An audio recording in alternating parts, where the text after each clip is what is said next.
یہ مرکز اہل علاقہ کے لیے اللہ کی بہت بڑی نعمت ہے۔ اللہ جزائے خیر عطا کرے ہمارے بھائی عظیم صاحب کو، جس نے اس پر سب کچھ خرچ کیا ہے، قربان کیا ہے۔ پھر حضرت مفتی صاحب اور وہ انتظامیہ جو فعال ہے اور اس کو چلا رہی ہے، اللہ ان سب کی کاوشوں کو قبول کرے۔ بس یار چھوڑ ٹھیک ہے کرے، اللہ قبول کرے۔ توجہ کریں، ان حضرات کی کاوشیں ہیں، اللہ جس کو چاہتے ہیں اپنے دین کے کام کے لیے چنتے ہیں، ایسے ہی جس زمین کو چاہتے ہیں اسے چنتے ہیں۔ کہیں شراب خانہ بنا ہوا ہے اور کہیں مسجد بنی ہوئی ہے، یہ اس کا انتخاب ہے۔ جب یہ بنجر زمین تھی تو اس وقت بھی میں نے دیکھی تھی۔ آج جہاں اتنی بڑی بہار ہے، یہ دور بھی آپ دیکھ رہے ہیں۔ پھر اس کو آباد کرنے پر بھی ایک محنت لگتی ہے، عمارتیں نہیں آباد ہوا کرتی۔ مکان کا حسن مکین کے ساتھ ہے، اگر مکین نہ ہو تو مکان کی کوئی حیثیت نہیں۔ بلڈنگ بہت خوبصورت ہو، اگر انسان وہاں نہ رہتے ہوں تو کہتے ہیں کہ ہوائی مخلوق اور جنات اور اس قسم کے آفات وہاں پر آ کر ڈیرہ ڈال جاتے ہیں۔ تو جگہ کو آباد کرنے کے لیے بھی انسانوں کی ضرورت ہوتی ہے، اور جب یہ دینی ماحول ہو تو اسے آباد کرنے کے لیے دین والوں کی ضرورت ہوتی ہے۔ آج میں دیکھ رہا ہوں مدارس کی چھٹیوں کے دن ہیں، اس کے باوجود بھی یہاں پر جتنے دوست شہر کے مختلف حلقوں سے، غریب آباد سے، مختلف بستیوں سے، دور دراز سے آئے ہوئے ہیں، یہ کوئی 2 لڈو کھانے کے لیے نہیں آئے، یہ یہاں سے زیادہ شہر میں رہتے ہیں۔ یہ دین کی نسبت سے، آپ دین کی باتیں سننے کے لیے، مفتی صاحب کا خوبصورت قرآن سننے کے لیے آتے ہیں۔ اللہ سب کی کاوشوں کو قبول کرے۔ میں نے آپ سے ایک بات عرض کرنی ہے، وہ یہ ہے کہ رمضان المبارک کے آخری لمحات ہیں، ایک آج کی رات اور ایک آگے 29 کی رات۔ شاہ عبد العزیز محدث دہلوی رحمہ اللہ نے اپنی تفسیر عزیزی میں شیخ عبد القادر جیلانی کے حوالے سے نقل کیا ہے، وہ فرماتے ہیں کہ میں نے 40 سال لیلۃ القدر کو دیکھا اور ہر سال 27 کو دیکھا۔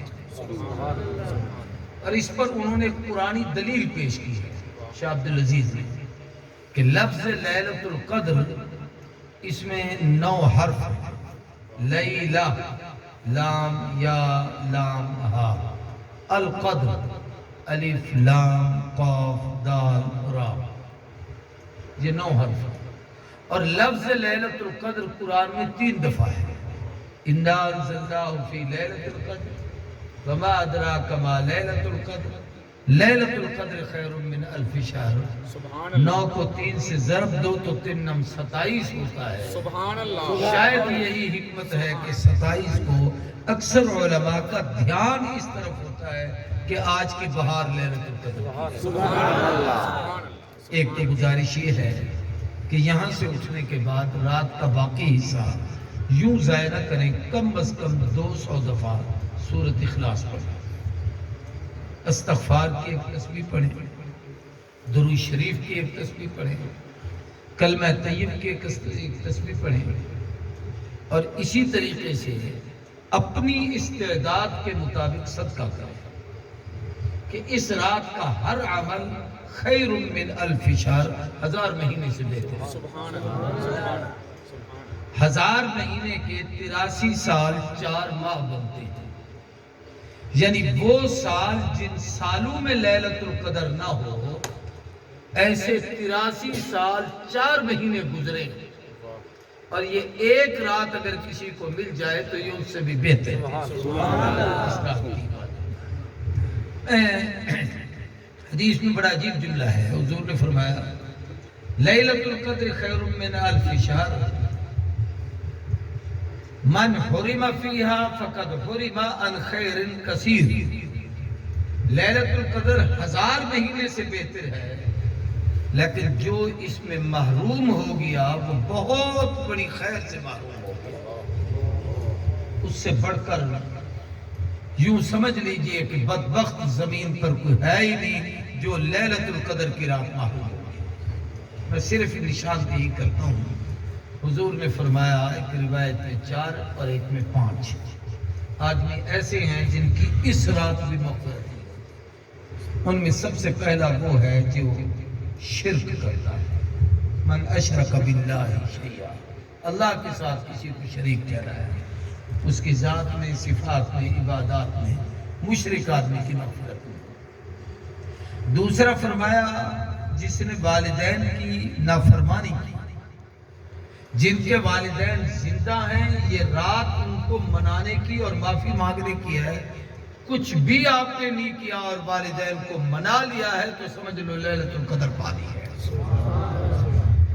تیسرا فرمایا شارب الخمر، شراب کا عادی یا کسی نشے کا عادی، اس میں شراب بھی ہے، اس میں بھنگ بھی ہے، چرس بھی ہے، ایسی چیزیں جو آدمی کو فاطر العقل کرتے ہیں۔ تو اس قسم کا نشہ کرنے والا فرمایا اس رات اس کی مغفرت بھی نہیں ہوتی، اور اگر اس رات اس نے اس نشے سے توبہ کر لی ہے تو سمجھ لو لیلۃ القدر اس کو مل گئی۔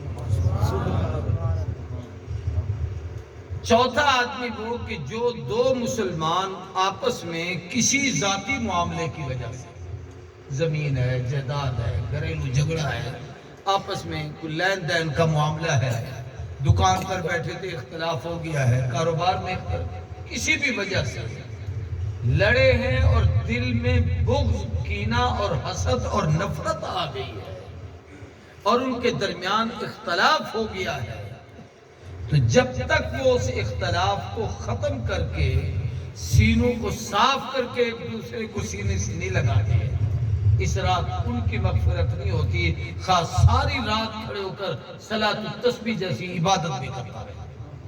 اور اگر وہ دو بھائی جڑ گئے ہیں، حدیث میں آتا ہے حضور کو بتایا گیا لیلۃ القدر آج کی رات ہے، حضور کو بتایا گیا، آقا فرماتے ہیں میں جلدی سے دوڑا کہ باہر نکل کر میں صحابہ کو بتاؤں کہ یہ رات ہے۔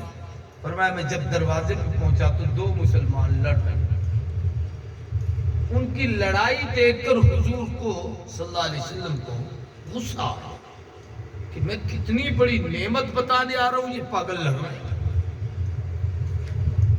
آقا نے جب ان کو دیکھا کہ وہ لڑائی ہو رہی ہے اور اس کی وجہ سے حضور صلی اللہ علیہ وسلم کے ذہن پر بوجھ ہوا، اللہ کے ہر کام میں حکمت ہوتی ہے، حضور فرماتے ہیں لیلۃ القدر میرے دماغ سے محو کر دی گئی کہ ہے کون سی رات۔ پھر آپ نے فرمایا تمہاری لڑائی کی نحوست کی وجہ سے لیلۃ القدر کی تعیین تو اٹھا دی گئی ہے، لیکن لیلۃ القدر اس امت کے حصے میں ہے 21، 23، 25، 27، 29، ان 5 راتوں میں کسی ایک رات میں بھی یہ گردش کرتی ہے، چکر لگاتی ہے، جو ان 5 راتوں کو مغرب، عشاء، فجر با جماعت پڑھ لے اور ان راتوں میں تھوڑے تھوڑے عمل کر لے، اگر اس کو ظاہراً کوئی انوارات لیلۃ القدر کے نہ بھی نظر آئیں، یہ 5 راتیں مل گئیں تو اسے لیلۃ القدر نصیب ہو۔ سبحان اللہ۔ اس لیے میں آپ سب سے درخواست کرتا ہوں، سب سے پہلے میں پیش کرتا ہوں اپنے آپ کو، بھئی مجھ سے کوئی خفا ہے تو میں اللہ کے لیے معافی مانگتا ہوں، ہم ایک دوسرے کو خدا کے لیے معاف کر دیں، کہو آمین۔ آمین۔ موت کے وقت تو ہم کہتے ہیں یار کسی کے ساتھ اس کا جھگڑا تھا تو معاف کر دو، اس کے بعد اس کو لڑائی ہوگی کہ معافی مانگ رہے ہیں، تو چلا گیا ہے، جہان بھی چھوڑ گیا۔ لطف تو یہ ہے کہ جیتے جی ایک دوسرے کو معاف کرو، زندگی میں ایک دوسرے میں محبتیں بانٹو۔ ایک حدیث بڑی عجیب ہے، حضور نے فرمایا المؤمن مألف لا خیر فی من لا یعلف ولا یغلف، مومن ہے ہی محبت کا مرکز، اس آدمی میں کوئی خیر نہیں ہے جو کسی سے پیار نہیں کرتا یا اس سے کوئی پیار نہیں کرتا، یہ اس سے محبت نہیں کرتا یا وہ کوئی اس سے محبت، اس کے دو سبب ہوتے ہیں، یہ خود اتنا تند خو ہے کہ کسی کے قریب ہی نہیں جاتا۔ بعض لوگوں کی عادت ہوتی ہے بچہ کرے چل ہٹ یار ہٹ، بچے کو بس پڑے گا ٹھیک ہے صحیح ہے، بچے ہیں وہ پیار رکھ کے لیے ہیں، ہر آدمی اپنے بچوں کو پیار کرتا ہے، بچے پیشاب بھی کر دیتے ہیں، سب کچھ ہوتا ہے، لیکن ان کو سینے سے لگا دیں۔ ہم نے ایک بابے کو دیکھا، اللہ تعالیٰ فوتوں کے درجات بلند کرے، ان کی مغفرت کرے، یعنی اس نے بڑے خوشی سے مجھے کہا، میں نے زندگی میں کبھی کسی اپنے بیٹے کو، نواسے کو، پوتے کو ہاتھ نہیں لگایا ہوتا ہے۔ اور میں اس پر ایک حدیث بتا دوں، حضور نے فرمایا خدا تیرا دل سخت کر دے تو میں کیا کروں۔ حضور اکرم صلی اللہ علیہ وسلم کی آنکھوں میں آنسو تھے، حضور کی ایک نواسی کی وفات پر، سیدہ زینب کی بچی، ان کی وفات پر حضور رو رہے ہیں۔ صحابی کہتا ہے اللہ کے محبوب اب رو رہے ہیں؟ فرمایا ہاں۔ کیوں؟ فرمایا بیٹی کی اس نواسی کے غم کی۔ اس نے کہا اللہ کے محبوب ہمارے بچے مرتے ہیں، ہمارے عزیز فوت ہوتے ہیں، ہم تو نہیں روتے۔ تو حضور نے فرمایا خدا تمہارا دل سخت کر دے تو میں کیا کروں۔ اس لیے خدا کا واسطہ دے کے کہتا ہوں، انسانیت کی ہمدردی سیکھیں، بچوں سے پیار سیکھیں، بڑوں اور سفید داڑھی والوں کی تعظیم سیکھیں، ہم عمروں کے ساتھ اچھا برتاؤ سیکھیں، ان میں اتنی بے تکلفی نہ کریں کہ آپ سے تو اور تم تک آ جائے۔ اس لیے حضور اکرم صلی اللہ علیہ وسلم نے محبت سکھائی۔ تو فرمایا ایک تو یہ ہے کہ وہ آدمی اتنا تو شروع ہے، یا دوسری وجہ یہ ہے کہ کوئی اس سے محبت اس لیے نہیں کرتا کہ اس کو میں ملوں تو کسی مصیبت کا شکار نہ ہو جاؤں، اس کو میں ملوں، وہ کہتے ہیں جی مل کے ہاتھ دے انگلیاں گڑنا پہنے، بھئی کہیں میرا ہاتھ تو اوپر نیچے نہیں ہو گیا اس کو ہاتھ ملانے کا۔ اس لیے اپنے دل سے رنجشوں کو ختم۔ علماء نے لکھا ہے کہ ایک حاسد بھی ہے کہ ظاہراً تو وہ آپ کو بڑے پیار سے ملتا ہے، گلے لگاتا ہے، سینے لگاتا ہے، حضرت کرتے ہیں۔ میں ایک مثال دے رہا ہوں، چودھری صاحب، خان صاحب، ملک صاحب، رئیس صاحب، بڑا پیار ہے، جام صاحب، لیکن اندر اندر کڑتا رہتا ہے تو یار یہ تو بڑا یار اس کے پاس تو بہت کچھ ہے، یار یہ کیا بنا دیا ہے یہ اس نے اتنا بڑا کاروبار۔ حسد جو ہے، حدیث میں بڑا عجیب جملہ ہے، فرمایا حسد آدمی کی نیکیوں کو ایسے برباد کر دیتا ہے جیسے آگ لکڑی کو کھا کر تباہ کر دیتی ہے، کوئلہ بنا دیتی ہے۔ حاسد حسد کی آگ میں اکثر جلا کرے، وہ شمع کیا بجھے جسے روشن خدا کرے۔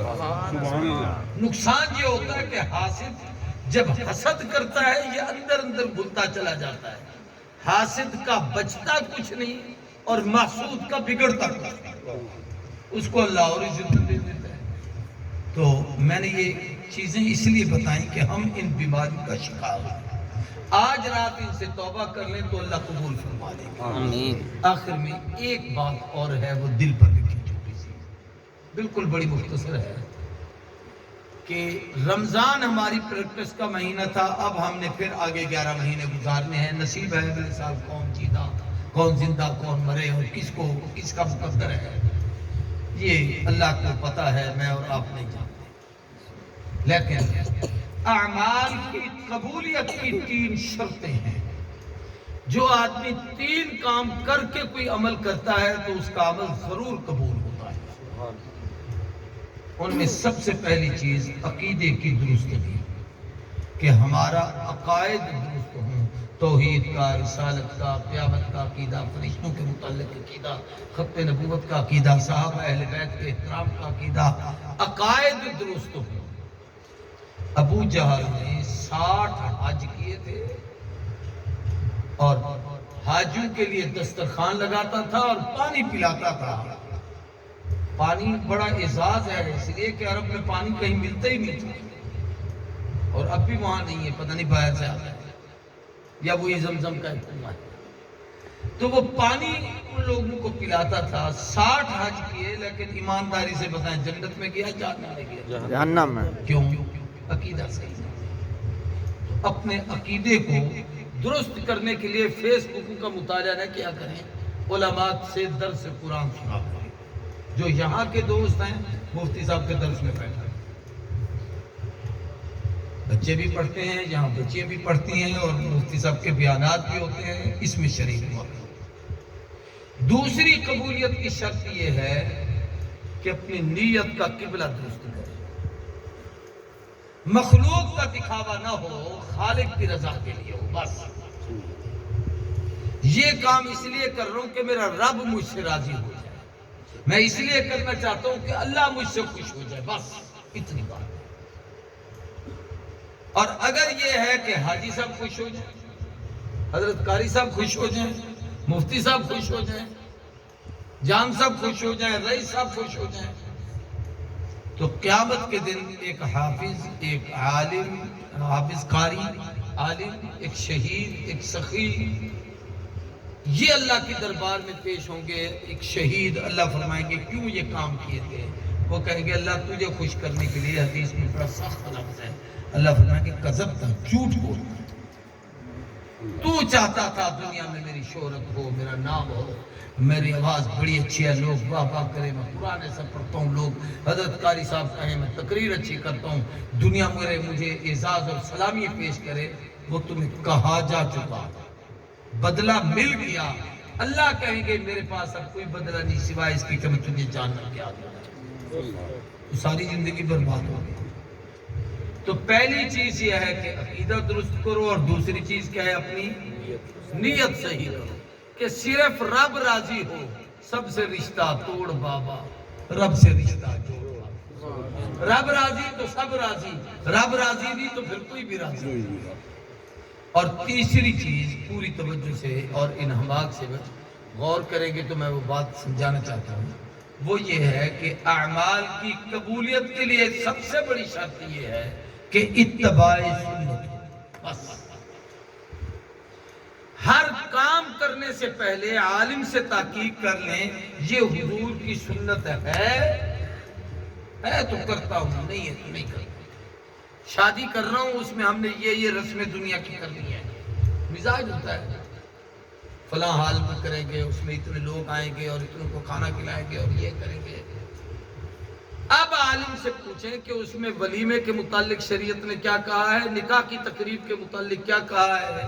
اگر نبی کی سنت ہے تو پھر تو عبادت بھی ہے، دین بھی ہے، قبولیت بھی ہے، ثواب بھی ہے، ورنہ بڑے سے بڑا ولی آ کر خطبہ نکاح پڑھا جائے، وہ دعا کرا جائے اور آگے ہم دنیا کی رسم شروع کر دیں، اللہ کی رحمت بھی نازل نہیں ہوتی اور وہ عمل قبول بھی نہیں ہوتا، خواہ کتنے بڑے بزرگ سے دعا کرو۔ تو تین چیزیں میں نے عرض کی، عقیدہ درست کرو، نیت صحیح کرو، اور عمل کو نبی پاک کی سنت کے مطابق کرو۔ خربوز تربوز یہ جو ہم کھاتے ہیں یہ حضور کے زمانے میں بھی، اور نبی کریم صلی اللہ علیہ وسلم بھی اس کو استعمال فرماتے تھے، بلکہ حدیث میں آتا ہے کھجور کے ساتھ ملا کے کھاتے کہ کھجور گرم ہوتی ہے، تربوز ٹھنڈا ہوتا ہے، تو یہ دونوں کو ملاؤ تو اس کی جو تاثیر ہے وہ معتدل ہو جاتی ہے۔ امام مالک کے پاس تربوز پیش ہوا، کسی نے لا کے ہدیہ پیش کیا کہ کھائیں، فرمانے لگے کھاتا تو ہوں لیکن یہ بتاؤ کہ حضور اکرم صلی اللہ علیہ وسلم نے اسے یوں توڑا تھا یا کاٹا تھا؟ مجھے علم میں نہیں، امام مالک کہنے لگے میں نے نہیں پڑھا، یہ تو ہے کہ حضور کھاتے تھے لیکن یہ نہیں پڑھا کہ توڑ کے کھاتے تھے یا کاٹ کے کھاتے تھے۔ تو اگر میں اس کو توڑوں اور حضور نے کاٹا ہو، میں کاٹوں اور محبوب نے توڑا ہو، تو محبوب کی شریعت و سنت کے خلاف میں عمل کر بیٹھوں، چونکہ مجھے پتہ نہیں، اس لیے تربوز اٹھا کے لے جاؤ، میں نہیں کھاتا، میں اس وقت کھاؤں گا یا تو چھلا چھلایا صاف کر کے میرے سامنے لا دو، پھر میں سنت سمجھ کے استعمال کروں گا۔ میں نہ توڑنا چاہتا ہوں نہ کاٹنا چاہتا ہوں، چونکہ مجھے حضور کے طریقے کا پتہ نہیں۔ یہ ہے کمال اتباع۔ ہارون الرشید بڑا نیک دل آدمی تھا، اس کی بیوی نے بڑی ایک نیکی کی تھی، طائف سے لے کر مکہ المکرمہ میں جہاں وہ حج کے احکامات ادا کیے جاتے ہیں، مینا، عرفات، مزدلفہ، وہاں تک اس نے ایک نہر بنوائی تھی، اور وہ نہر ہم نے بھی دیکھی تھی اپنے زمانے میں، لیکن اس وقت وہ خشک ہو گئی، یعنی مطلب پانی کا آنا سلسلہ ختم ہو گیا تھا، چونکہ اب یہ گورنمنٹ نے پانی کے انتظامات کر لیے تھے، ورنہ طائف سے جیسے ہمارے ہاں مری کا علاقہ ٹھنڈا ہے، وہاں سے جو برف باری ہوتی ہے وہ پھر پگھلتی ہے نیچے آتی ہے تو ہمارے پاس دریا پہنچتے ہیں، تو وہ ایسے ہی ہوتا تھا کہ طائف برفانی علاقہ ہے، ٹھنڈا ہے، وہاں سے جو پانی نیچے اترتا وہ اس کی نہر بنا کر انہوں نے مکہ المکرمہ تک پہنچائی۔ بی بی کا انتقال ہو گیا تو اس کو کسی نے پوچھا کہ کیسی گزری، اس نے کہا اللہ کی عدالت تو بڑی سخت ہے لیکن کرم کا معاملہ ہوگا۔ کہا کیسے؟ کہا کہ ایسا ہوا، میں نے اللہ نے پوچھا کیا لائی، میں نے وہ نہر پیش کی، اللہ نے کہا دولت بھی میں نے دی تھی، طاقت بھی میں نے دی تھی، میں نہ دولت دیتا تو یہ نیکی کرتی۔ یہ اتنی بڑی مسجد مدرسہ بنا ہوا ہے، اللہ نے دولت دی ہے، آدمی گھمنڈ کرے میں یہ کام کرتا ہوں، کچھ نہیں ہوگا۔ اس کی رضا کے راضی رہنا چاہیے، اس کو خوش کرنا ہے۔ جب اللہ نے یہ کہا تو بی بی کہتی ہے میں نے کہا اللہ میں پھر میرے ہاتھ کھڑے ہیں، میرے پاس کوئی عبادت نہیں۔ تو اللہ نے فرمایا تیری ایک نیکی میرے پاس ہے جو تجھے بھی یاد نہیں، کیا کہ تو قضائے حاجت کے لیے لیٹرین کی طرف جا رہی ہے، اس کے قریب گئی تو مؤذن نے اذان شروع کر دی، مسجد سے اذان کی آواز ہے، تو پیچھے ہٹ آئی، اوہ اللہ کا پاک نام ہے، لیٹرین میں نہیں سننا چاہیے، اور پیچھے ہٹ کے تو نے سر پر دوپٹہ رکھا اور چپ کر کے بیٹھ گئی، اور اذان سننے کے بعد پھر اٹھ کے تو گئی، تو نے میرے نام کی لاج رکھی، اب میں تیری لاج رکھی۔ یہ ہے اللہ کے لیے کام کرنا، اپنی نیت کو۔ اب وہ بی بی نے کیا رب کے لیے، بتایا کسی کو نہیں، اب یہ اللہ اور بندے کے درمیان کا معاملہ ہے، پتہ ہی نہیں ہے، لیکن رب نے جب قبول کر لیا ہے تو بڑا۔